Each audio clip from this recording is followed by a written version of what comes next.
Welcome, my peeps, my peoples. Please like, comment, subscribe, share the video. It would be greatly appreciated from the bottom of my heart, my peeps, my peoples. Let's talk about Southern Charm, Season 1, Episode 4. Let's get into it. We start off with Barry. Barry's having a conversation with Justin, and he's having a conversation with his wife, Tamika's brother.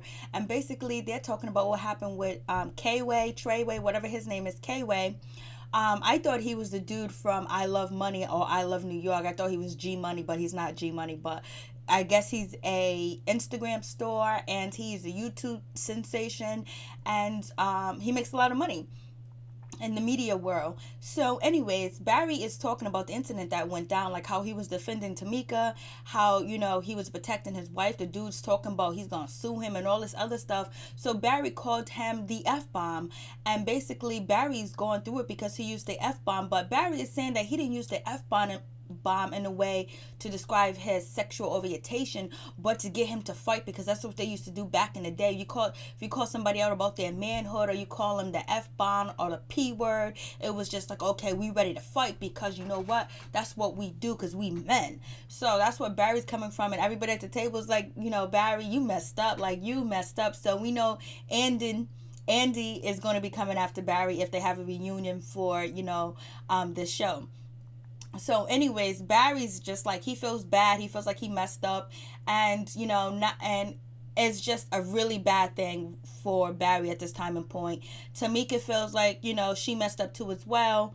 And so it is what it is with that situation. But only thing I just didn't like about the episode, them comparing the F-bomb to the N-word, as basically it's just the same thing. I don't think it's the same thing, because the N-word came from so many years, like 400 years of slavery and abuse, mistreatment, and basically it was only because of the color of your skin. Like, you were born black, you were born an indigenous person, so it was just like, it's because of your race. And with the LGBT community, you have many different races in the LGBT community, all sorts of races, but actually the N-word was, created to hurt one particular people, one particular race, one particular nationality, indigenous people. And, there hasn't been any laws created to help indigenous people or people with melanin or black people, but there has been laws that have been created to help the LGBT community, which is good too as well. But you see all these crimes going on, people shooting up churches, and you see black men getting killed in the streets and all that other stuff, and they won't consider it a hate crime. But if you say hate and the F-bomb and you hit somebody, it's automatically considered a hate crime. But when African Americans or indigenous people or melanin people are being assaulted or whatever, they never consider it as a hate crime. Even if they come in and shoot up the place, they don't even call the people terrorists that do it. But anyways, that's just my only gripe with it. Just my opinion. I don't think they should be compared, but it is what it is. So let's get to the episode. So anyways, Barry, he's all in his feelings because he feels like he really messed up, and now everybody's judging him, and he made a really big mistake. And so then we have Tamika. Tamika, she goes to see her friend Rachel, Reagan, and Nadia, or I don't know her name, Naisa, whatever her name is. She goes to see her, which she has a butler or whatever. And so basically, Reagan is kind of putting, Tamika to the fire, basically about her starting fires, like the situation that happened with Barry, the situation that happened with Justin and his girlfriend, and basically like saying like, you can't, it was the wrong place and time to do the things that you did. And Tamika is like, well, I was telling the truth, I was being real, I tell her the truth like it is or whatever. But Rachel was like, that was inappropriate, it wasn't a certain, it was a bad time and a bad place. You went from one argument with Justin and his girlfriend, making her feel uncomfortable, then you get into the situation with John, K-Way, Treyway, whatever his name is, and then Barry ends up finishing the situation and ends up blowing out of control. And Now, Barry is in a world of trouble, but Barry's in control of what he's saying, his own words. So he's feeling really bad about the situation because now he's been painted as an awful human being.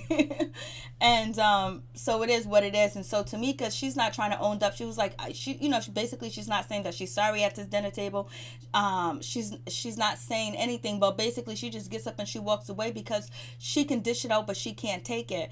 And she feels like she has the right to tell people the truth and tell them what they want to tell them what she thinks they should hear. But what about you? Tell us, Tamika, about what's going on when you and Barry. How come you haven't had sex for 5 or 6 months? What's going on with that? And what's really going on with your back? So let us find out about that situation before you start throwing bricks at people in glass house when you live in a glass house yourself, and you worrying about what's going on with Justin and his girlfriend. But I guarantee you one thing, they're doing a nookie cookie. So it is what it is. So Tamika, she's not really owning up to her situation. Rachel's not here for Tamika not owning up. Rachel was like, if that was me, I would just tell her it's a certain time and place for you to behave and act that way. Basically, they're trying to tell, Tamika, she can call people on the phone, talk to them one-on-one. Don't do it in a public setting or a party or an event. But we all know on reality shows, where do all the drama pop off at? The restaurants, events, and shows. That's where everything pops off at. That's where it get crazy at. That's what it's about. So anyways, it is what it is with that situation. And so Tamika, she ends up calling Barry to say, like, these ladies are coming after me and they so disappointed because I'm speaking the truth or whatever. And so Barry was like, yeah, I'm hearing it, and I'm hearing it from Justin. Justin feels some type of way, and he was like, I don't care about anything else, but Justin's really close to us. So if you can just straighten out that situation between you and Justin, will be greatly appreciated because that's our peoples. You know what I'm saying? So anyways, Tamika, she feels like she doesn't want to apologize to people. She's one of them type of people that feels like she's too good to admit when she's wrong, or she thinks she's always right. And them are kind of like the worst people to be around, because you really can't have a discussion or a debate or have a conversation with them, because they assume that they're right and you're wrong. No matter what facts, no matter what you do, they always think they're right, and they think they're too big. I don't know why her ego is so high like that, as far as not being humble enough to to admit when she's wrong. So anyways, it is what it is. But Tamika, she goes around, she talks to Reagan, she talks to the lady, Nasia,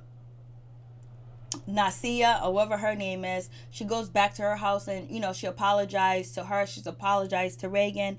And basically it is what it is. And then the lady that's throwing, that has all the food and has, the butler and everything, she keeps saying Africa and on a boat. And Tamika was like, that's not 2 words you should put together. You shouldn't do that. So I was like, okay, Tamika. So anyways, it is what it is with that situation. So Justin finds out that his house is going to be saved after Katrina, tore up the house. They rebuild it, and now he's back into the house, and he's trying to rebuild it and trying to get finance and get a loan to build this house and everything like that, because he wants to save his childhood home.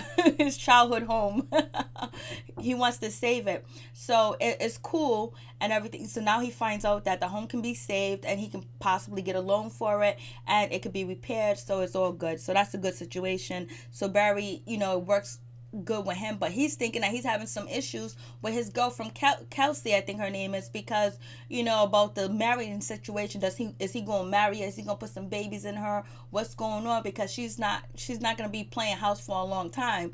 And so basically, I guess, Tamika's conversation with Barry and Kelsey kind of pushed that conversation forward between Kelsey and Justin, even though Justin's not ready for it. And probably Kelsey assumed that this is the plan. I didn't move here to New Orleans just to be a house sitter, just to be your girlfriend. So it is what it is with that situation. And so then we get to, Tamika, she meets up with her friend Jared, and basically he lets her know that she was wrong and she needs to apologize because she's causing all these different fires, and it's not the appropriate time and place for her to be coming after people and telling them that she's telling them the truth. So he tells her to apologize, and Tamika agrees that she should apologize. So it is what it is. And so Barry meets up with Gia meets up with her, And basically she's like a mentor to Barry, and she's a business partner in Blasing the Third. She knows Tamika, she knows Tamika's family, she knows Barry for years, she known them all for years. So basically she asked Barry what went on at, you know, Reagan's party. Like I heard you use the F-bomb 3 times basically. And so he's telling her that he's sorry, he messed up, Blasing the Third, this and that. Totally. And you know, she was like, I'm not trying to hear it. She was like, I can't do business with you, I can't deal with you because you bad for business. And like, damn, she walks away like that. She walks away that quick. Shit, the oil in the kitchen didn't even get that hot. And she's already out. It ain't even 90 degrees outside and she's already bailing on Barry. You know what I mean? So he's just like, okay, it's nothing else I can do. He accepts it, he takes it, because when you make mistakes, you end up paying for them, and he's paying for it. But I guess he feels like he shouldn't have lost her in the midst of the mistake, that he probably thought that she was gonna have more support for him or be there for him. So this is a hard lesson for Barry to learn. So it is what it is with that situation.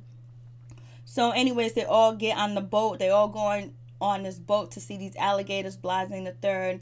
They have a conversation about the situation again, and it's about, you know, Tamika trying to apologize to the group. She barely got to apology. It was so hard for her to say that she was sorry or she was wrong, or, you know, she was indignant and she should mind her business. She didn't say basically none of that. She gave a half-ass apology. I don't even think she gave an apology. She didn't really say that she's sorry. She just used the word apology, and, you know, maybe I was wrong, maybe I did this, maybe I did that, but, you know, it was so hard to say it. Like, she's like what is wrong with her that she can't give an apology? You know, I guess she doesn't want to apologize because she felt like she told the truth, or tell the truth on yourself. So anyways, it is what it is. And then she throws the hot seat to Barry, talking about, you know, Barry got into it, and then take the hot seat off of her. So now everybody's coming at Barry for using that. Then you get Jared. He starts to talk about his struggles and his emotional turmoil as basically coming out and being accepted, and, you know, living that life of people pointing at him or maybe calling him names, and him dealing with, you know, the social injustice that he felt that he had to deal with because of his sexuality as well. So it is what it is with Barry. Barry breaks down and cries. Tamika is over there crying. It's going on. So anyways, we get back to Jeff. Jeff talks about, you know, in the football, you really have to be strong. You really have to be dominant. You can't really show that, you know, you're less valuable, or you don't have the testosterone, or you know, like, you have to be male potent, male strong, and you have to have that. And so you can't show any sign of weakness or anything.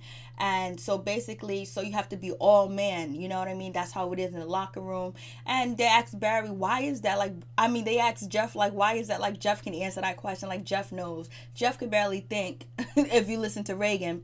So anyways, he explains that, but Jeff also explains that he's going to see a therapist and he's going to try to make his life better. And then we hear about Rachel again. You know, her boyfriend was in the league and he played along with Jeff as well, but right now he's suffering from deep dementia. I think his story needs to be told. They need to show the pictures.